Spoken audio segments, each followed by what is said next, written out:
CBS Radio Mystery Theater presents...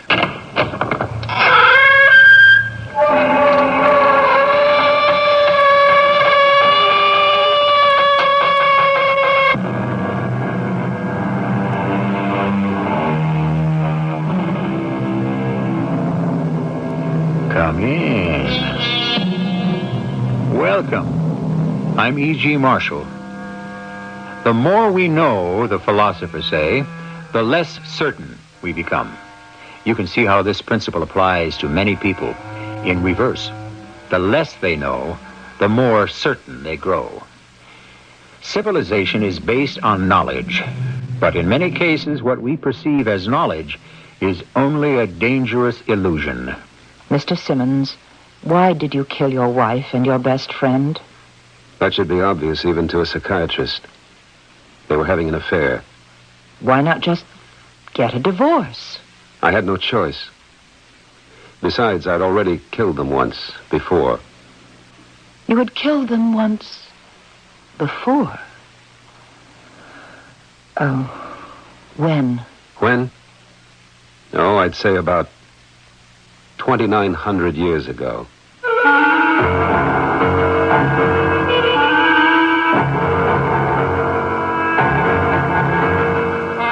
Our mystery drama, The Thracian Lovers, was written especially for the Mystery Theater by Sam Dan and stars Marion Seldes and Michael Tolan. I'll be back shortly with Act One.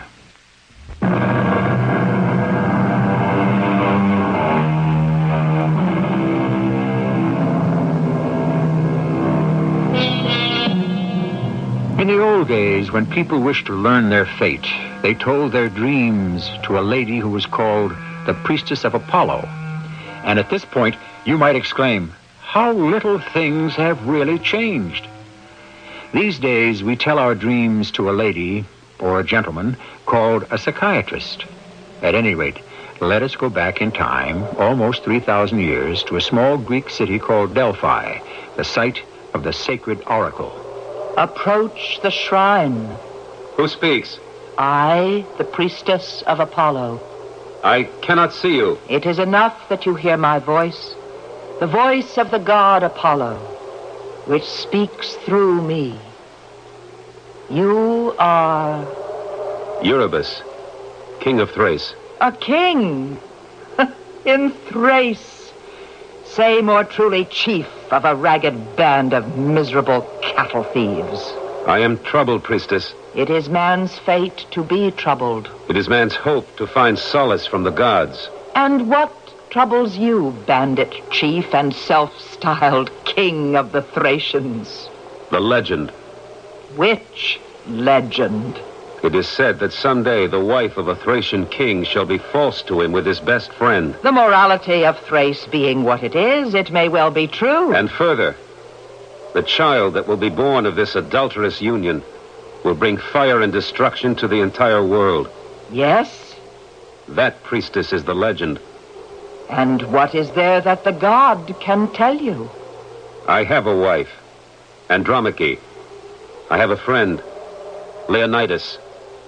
I suspect... You have proof. I've had them watched, closely. And? Nothing. But I have dreams. Dreams. And in my dreams, they betray me, dishonor me. What is worse, they mock me. In your dream. And so I have come to ask, have these dreams been sent to me by the gods as a warning? All dreams are sent by the gods. We will consult with Phoebus Apollo, the source of all light, with Apollo, the font of all wisdom and craft. Leave us now, and return tomorrow for his answer.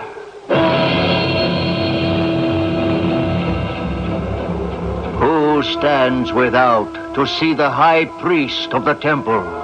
I, the high priestess of Apollo. Approach, my daughter.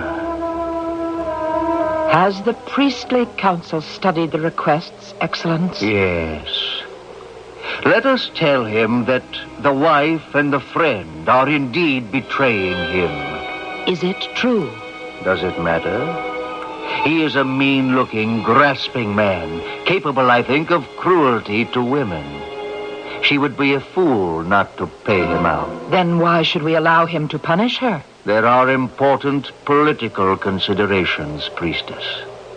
Leonidas, the other man, comes from a powerful family in Macedon. They will seek to avenge his death. There will be a war. Why do we wish to provoke a war between the Thracians and the Macedonians? To save the rest of Greece. All the cities, Sparta, Thebes, Athens, have sent armies against Troy. Once again, a woman's work. Had this foolish Spartan queen, Helen, not run off with that shameless Trojan Paris... Isn't he even more to blame? In any event, every soldier in Greece is now fighting before the walls of Troy, leaving our own country undefended. Those brigand mountaineers from Thrace and Macedonia are beginning to eye it greedily. No, we must keep them squabbling among themselves. Then Eurybus must consider himself betrayed. That will be the message from Apollo. Therefore he will kill Leonidas. And there will be war between Thrace and Macedonia, but peace throughout the rest of the peninsula. And what shall be considered a suitable gift for him to make to Apollo? My spies tell me he has brought with him 2 talents of silver for the journey. How much shall we ask for? Half. He will squeal like a stuck pig. Will he dare to refuse Apollo? We are devoting far too much time to what is actually an unimportant matter. We have far more weightier issues at hand. I have returned, priestess, even as you have ordered. Approach the shrine. I am ready for the judgment of Apollo. Do you stand before his priestess empty-handed? No, I have come prepared to make a little gift. A little gift? One that I deem suitable to the occasion. The only gift that is suitable to this occasion is 1 full talent of silver. A talent? Why, in all Thrace there isn't so much as a talent of silver. I swear it. Do you swear falsely in the temple of Apollo? But a talent, it's half the weight of a man. A small man. Your men will place it at the altar. But this is the price for the judgment of Apollo. Do you dare to deny him his reward? Do you? No. Then the matter is settled. Yes. The price will reduce me to poverty, but the matter is settled. Now may I hear the judgment of Apollo. Slowly, King, slowly. The god is paid, but what of his priestess? His priestess? Who lives in poverty, who depends on the kindness of the devout people like yourself. But I have already been stripped of... That pretty little clasp that adorns your tunic. But this was a gift from... Such a tiny little thing, and yet so finely wrought. Perhaps the Thracians are the greatest stealers of gold, but who can deny they are also the most skillful of craftsmen? But, priestess, this... Yes, 2 lovers entwined in an embrace. How artfully made. I shall accept your gift. But The Thracian lovers. What a perfect little thing. Really, priestess... Yeah? Nothing. Place the clasp on the shrine. And now, kneel.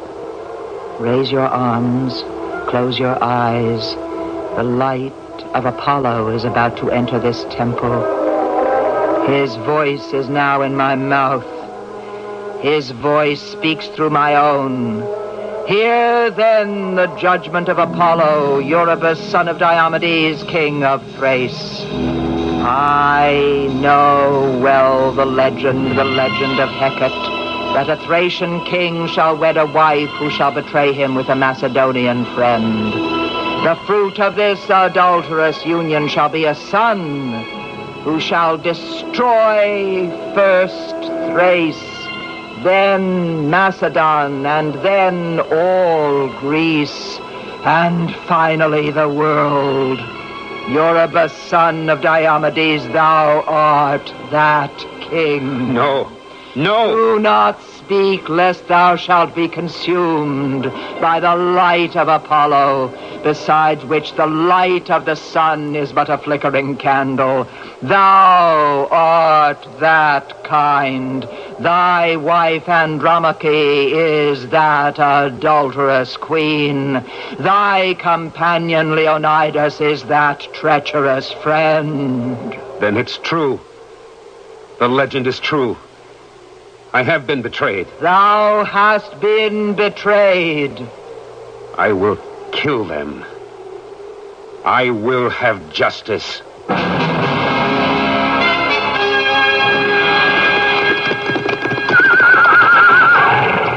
Dismount. Now, quietly. Follow me. Up these steps. Through this hall. Now wait. So they entertain themselves with music and dancing girls. Softly. Softly, let us join the festivities. Good evening. Good evening, my lady Andromache. Good evening, my lord. And good evening to you, friend Leonidas. Good evening, my lord. Why has the music stopped? Play on. Play on. Surprised to see me? We were expecting you, my lord. Were you? Is this why you've hidden yourselves away in this remote village? We have not hidden ourselves. Of course not. You plan to practice your adultery in plain sight, now do you not? Adultery? Eurybus, we have been friends since boyhood. False friends. I swear to you, we are innocent. Musicians, play louder. Play faster. We shall have a new dance. A dance of death. Out swords. And let us begin!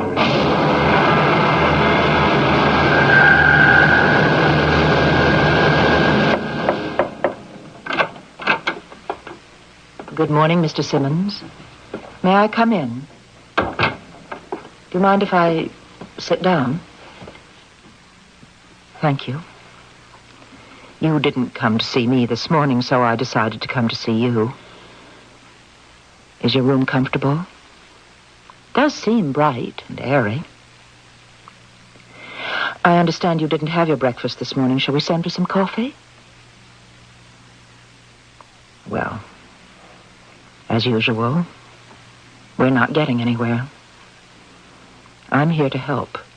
If for some reason, any reason or no reason, you object to me, say so. We can arrange for another doctor. Shall we do that? Who pays you to do this? The state. In other words, my tax money. What do you soak them? I'm on a yearly retainer. Is that your only source of income? I also have a private practice. Well, what do you get there? $75, $100 an hour? My fee schedule is flexible. It's based on ability to pay. Why are you so concerned with money? No more than you are. I may talk about it, but you don't pass any of it by. You probably write articles and books, too. Yes. But why are we talking about this? Because that's what makes the world go round. Money. Just money? Well, love, too. Why don't we talk about love? I have nothing to say about love anymore. Not now. Especially since I killed the woman I loved. And the man she was in love with. Why? Does it matter? Yes. To whom? They'll still be dead, won't they? Nothing can change that. So let's get on with it. Dispose of me. We would like to know why. We know why. I killed him in a fit of jealous rage. Did you? It's really very simple, even to a psychiatrist. A man discovers his wife is having an affair, and he can get angry enough to kill them both. Which I did. All right. We'll accept that for now. And perhaps as you think upon it longer, well, we'll see. Do you know, Mr. Simmons, since the first moment I saw you in the courtroom, I was taken by that tie clasp of yours. The gold work is simply beautiful. It represents two lovers It must be very old. It goes back, I understand, 600, 700, 800 years before Christ. It's supposed to be from Thrace. Ancient Thrace.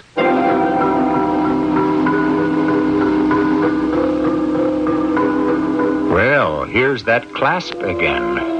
And it has struck the fancy of two women. One was the priestess of Apollo, the other is a modern psychiatrist. These ladies are separated by almost 3,000 years in time, and yet they can be closer in more ways than most of us might think.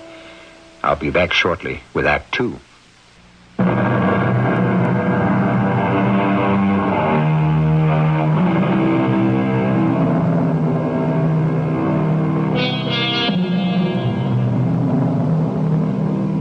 History, as most historians will tell you, is a series of variations on a few very basic themes.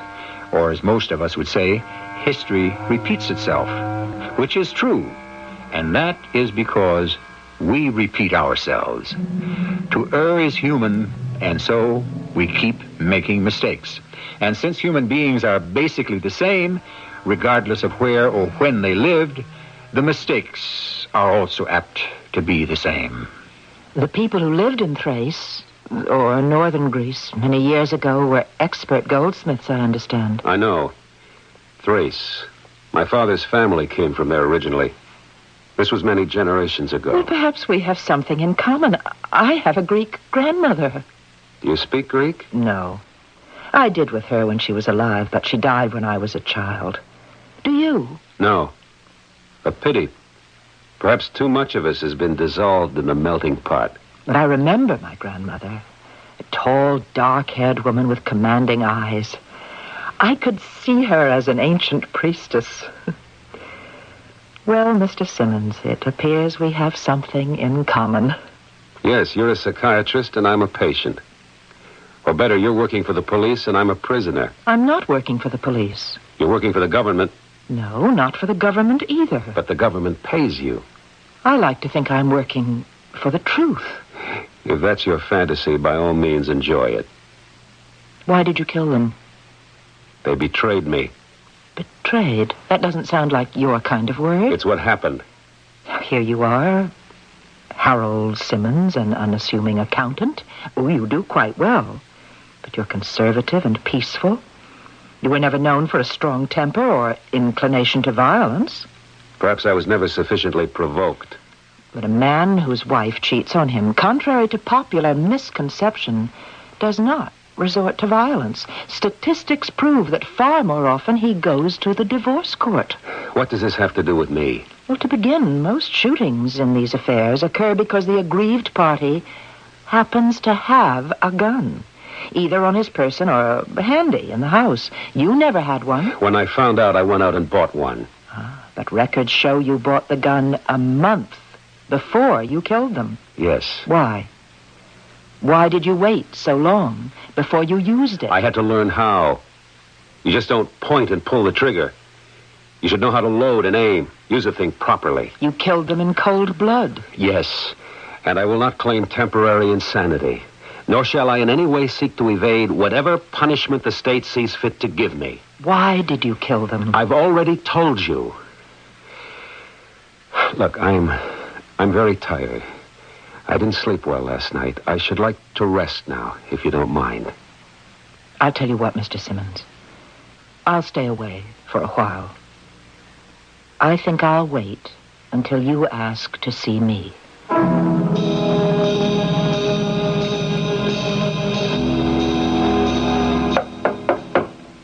Come in. Oh, Mr. Simmons. Won't you sit down? I asked to see you. I'll tell you why. You keep insisting that I had another reason for committing those murders. Yes. Would you say it's a strong reason? Yes. Tell me. I can't. Why? You afraid it's too technical or medical for me to understand? No. Then why? The truth is, I don't really know what the reason is myself. Does it bother you not to have the answers? Yes, it does. Tell me something else. This gold clasp of mine. You had a certain sound in your voice when you talked about it. It was as if you really wanted to have it. Oh, well... I'll be truthful with you. If you'll be truthful with me. You want this clasp, don't you? Yes.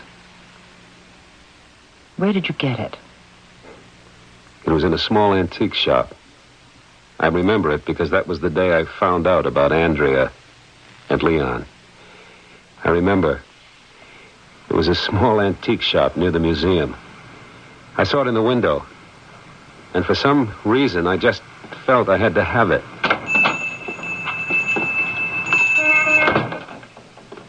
Yes, sir. You have an old gold pin in the window. It is gold, isn't it? Pure gold. The workmanship is Thracian. Is it? Could very well be close to 3,000 years old. Here, let me show you. Take a close look at it. You can see how cleanly these two figures are carved. Notice how the hair swirls in a typical... Never mind all that. How much do you want for it? $4,500. I'll take it. You'll what? You just made a sale. And you bought it? Yes. You say it was the day you found out about your wife and your friend. I arrived home. He was there. It was Saturday. And he always had dinner with us Saturday nights. I showed Andrea the clasp. Isn't this the most beautiful thing you've ever seen, Andy? Well, it's all right. How much did you pay for it? $4,500. Dollars? Well, of course. For this? Yes. Are you mad? Well, I happen to think it's worth it. $4,500? How dare you spend that kind of money without consulting me? I didn't think of that. Well, what were you thinking? I don't know. Something just came over me. I felt I had to have it. Thinking about it now, of course, I should have discussed it with you first. Oh, the stupid selfish... Look, I'll bring it back. I don't care what you do. Where are you going? Good night. Now, what did you want to do a stupid thing like that for, Harold? Leon, she didn't have to blow up about it. It happens to be a fair sum of money. I make a lot of money.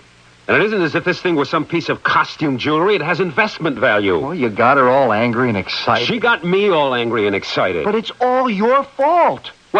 What do you mean, my fault? Whose side are you on, anyhow? To ask a question like that is to start to worry about the answer. Why?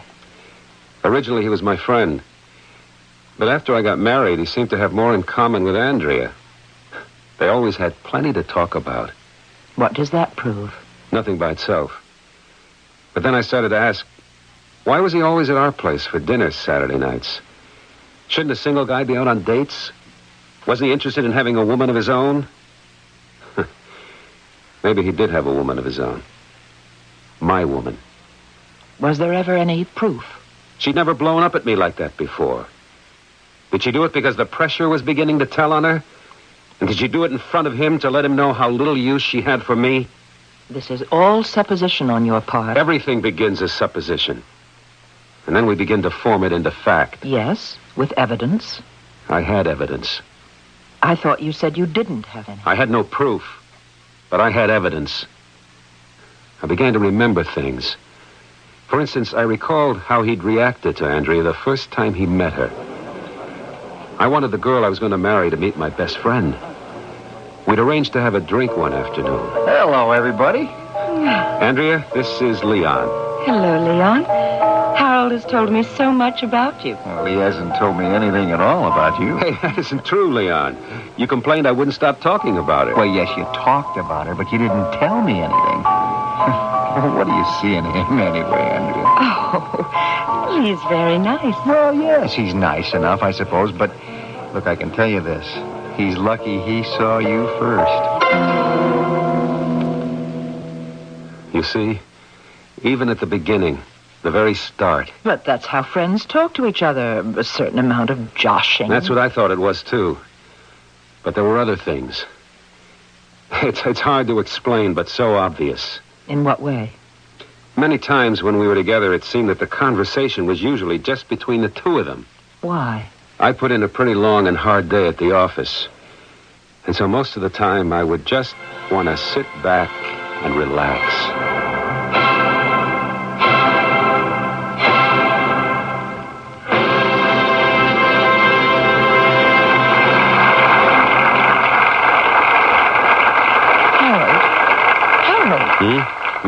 Wake up. Oh, I'm up. Can you imagine, Leon? A most brilliant performance, and this one slept soundly through it all. I was wide awake. That isn't true. You even snored. I was tired. I just closed my eyes for a minute. But how can anyone possibly sleep when Rosinski conducts prom? Well, you know Harold.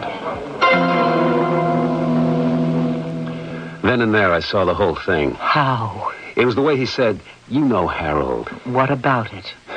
As if it were a little secret they shared between them. "You know Harold. He's dull." Or, "You know Harold. He really isn't interested in art. You know Harold. He never has the faintest idea of what's going on." But so far, this is all in the mind. What you're saying is it's circumstantial. Of course it is. You never knew for a fact they were making love. How can you say that? They were making love all the time. The way they looked at each other and spoke to each other. The way they behaved. As if I didn't even exist. Very well. Let's accept, for the sake of argument, the fact that they were lovers. Why did you have to kill them? You're a civilized human being. Why not just get a divorce? I had to kill them. Why? Because I had to save the world.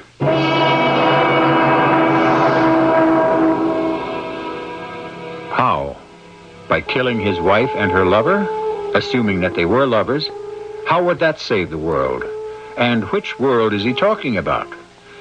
So far, you know as much about it as we do, although some of the more perceptive people in the house may know more. We'll all catch up in Act 3 shortly.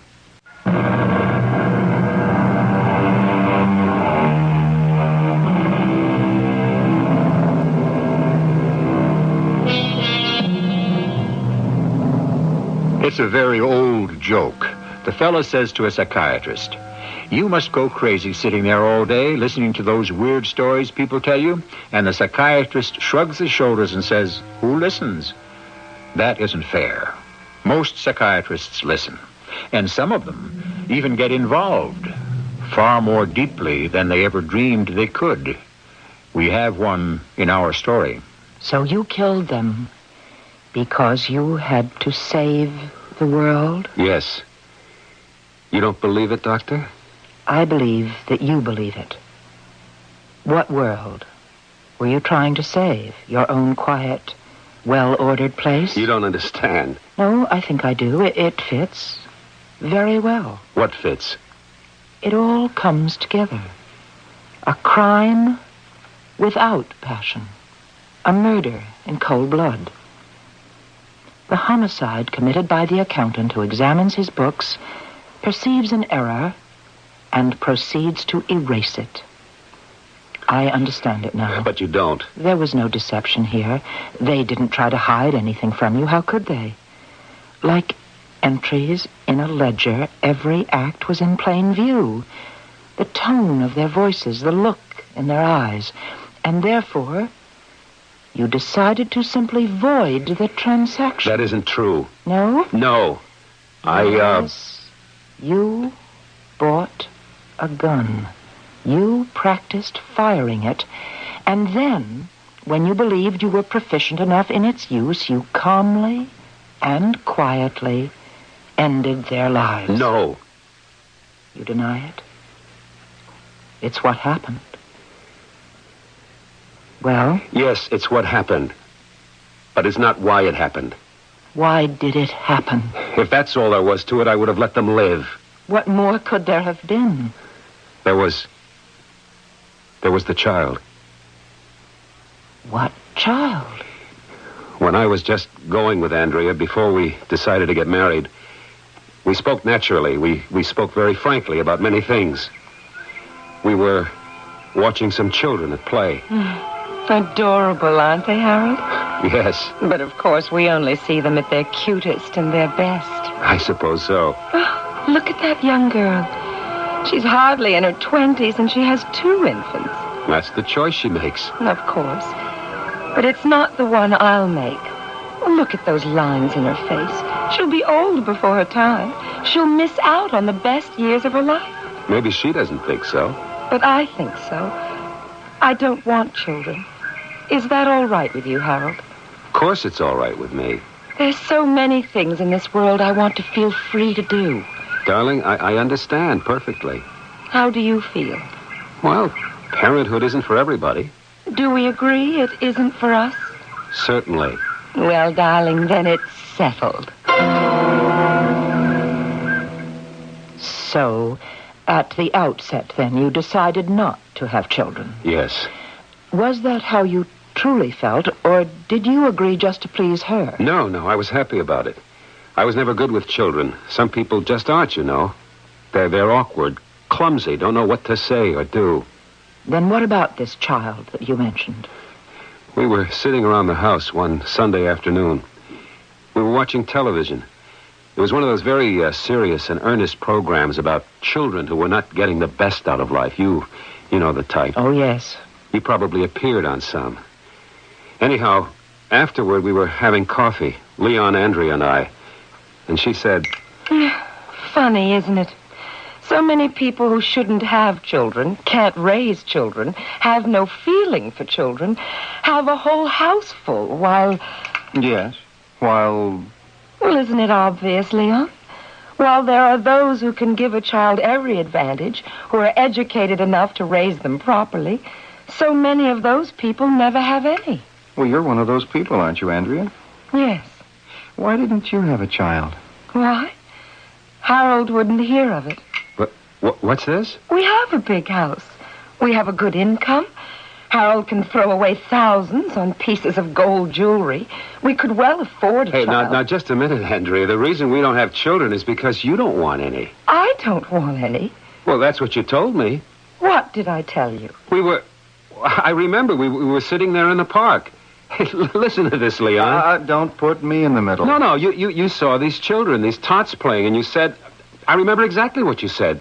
We only see them at their cutest and best. Look at that mother. She's just a girl, but see the lines in her face. She'll be old before her time, miss out on her best years. I don't want children, Harold.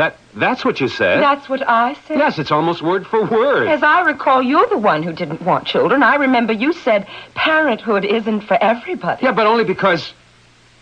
Hey, you mean you want children? I've always wanted children. Hey, friends, this is turning into an argument. That's true. Lately, all we seem to do is argue. Lately, all we seem to do is rewrite history. I want to thank you for making this such a lovely afternoon for me, Harold. What did I do? The thing that you always do, and do so well. Nothing. Where are you going? I have a headache. I didn't say anything, did I, Leon? Well, sometimes it's the way you don't say it. She's the one who didn't want to have kids. Okay. Now what am I going to do? Well, if I were you, old friend, I would keep out of her way for a while. Maybe it would help if I went in and spoke with her. Don't you see, Doctor? She didn't want to have a child with me. All those objections she had to children were only because I was her husband. But with Leon, suddenly she seemed transfigured by the idea of motherhood. But is it possible that somehow you are rewriting history? Now listen. We were sitting in the park. Be honest with yourself.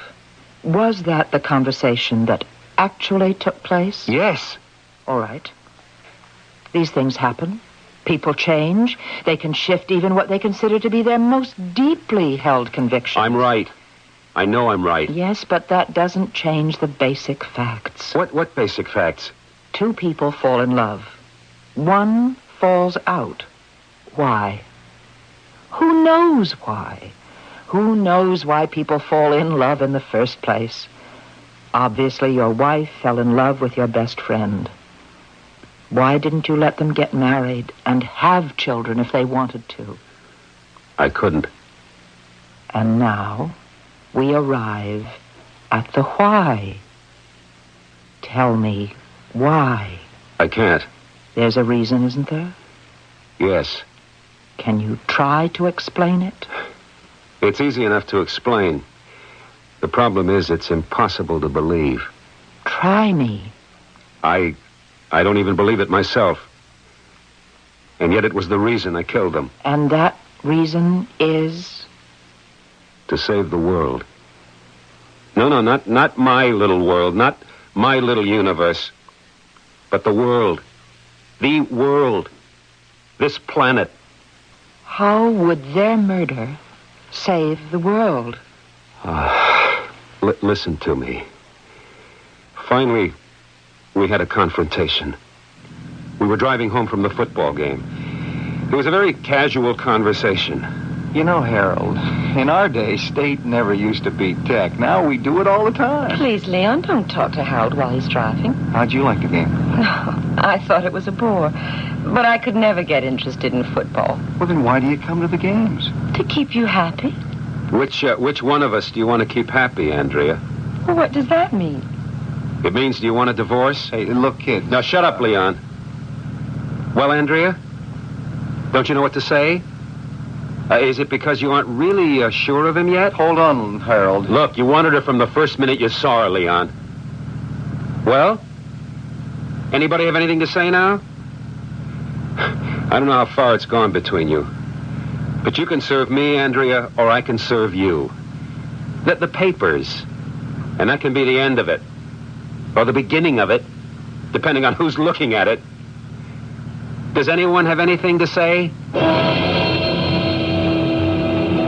Why wasn't that the end of it? Because that night I was asleep. And either I awoke or I was having a dream. I don't know where I was. It was some sort of enclosed stone space. And a voice said, Approach the shrine. I didn't know what shrine she meant. And she said, the legend is true. Your wife and your best friend will betray you. And the fruit of their union shall be a child who will destroy the world. Save the world. The voice of God speaks through me. Kill them. Save the world. All this was part of the dream? Yes. It was disjointed and confused. It's not as clear as I make it sound, but that was the message of the dream. And that is why you killed them. That's why I bought a gun. Learned how to use it. Then went to his apartment where they were staying. Who's at the door, Leon? Oh, Harold. What are you doing here, Harold? I'm sorry, Leon. Andrea? Leon, he has a gun. Harold, look, we parted friends. We had decided to be civilized. I'm doing this for civilization. I'm sorry. Oh, no. It's really nobody's fault.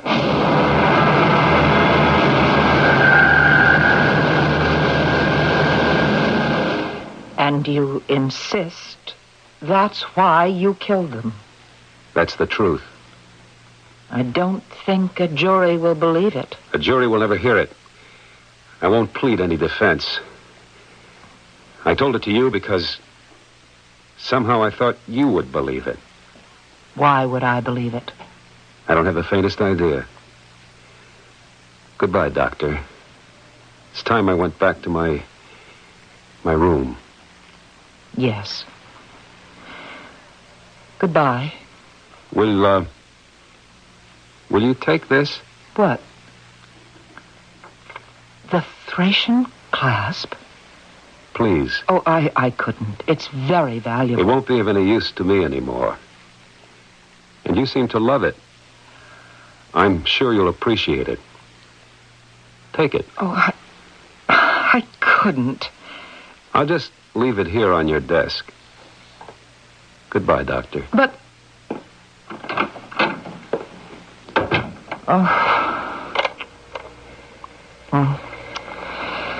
Further, in the report on Harold Simmons, this morning, the subject revealed to me a most fanciful story to account for the murders. It seems that he found himself in a dream in an ancient temple where the legend existed. Oh. What am I saying? How can I write that? I'd better take some time to think. Just think.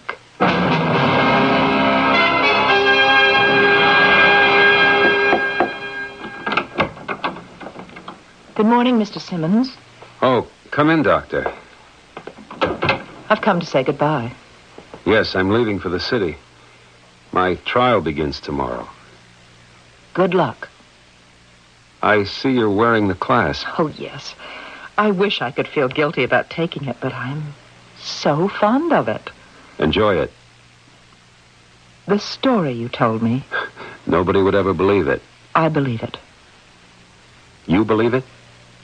Yes. How can you believe it? I don't know. How can you believe it? I don't know either. It's just something inside me that says it happened that way. Yes. I can't understand it either. You mean there's something that a psychiatrist can't understand? Oh, we don't understand a great many things. It's just that we can explain why we don't understand them more clearly than the average person. You truly believe that by killing them, you saved the world. Yes. I believe it, too. I won't ask you to testify to that effect at my trial. I couldn't. If I did, they'd put me away, too.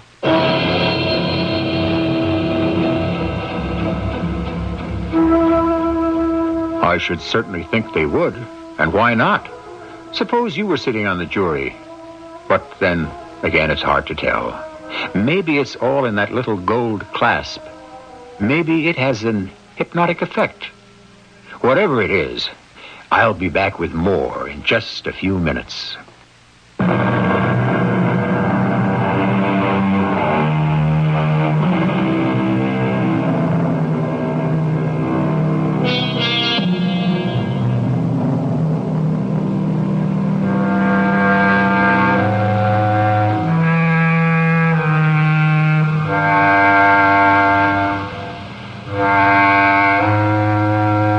The problem is, we try to ride two horses at the same time.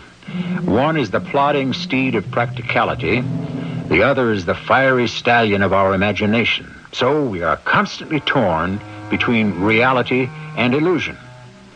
There is nothing more real than murder. But why are so few of them solved? Is it because certain acts are repeated unconsciously through the centuries for reasons and motivations that have long been forgotten? Remember, every time a brother murders a brother, it is Cain killing Abel all over again. Our cast included Marion Seldes, Michael Tolan, Bob Caliban, and Jennifer Harmon. The entire production was under the direction of Hyman Brown. This is E.G. Marshall, inviting you to return to our Mystery Theater for another adventure in the macabre. Until next time, pleasant dreams.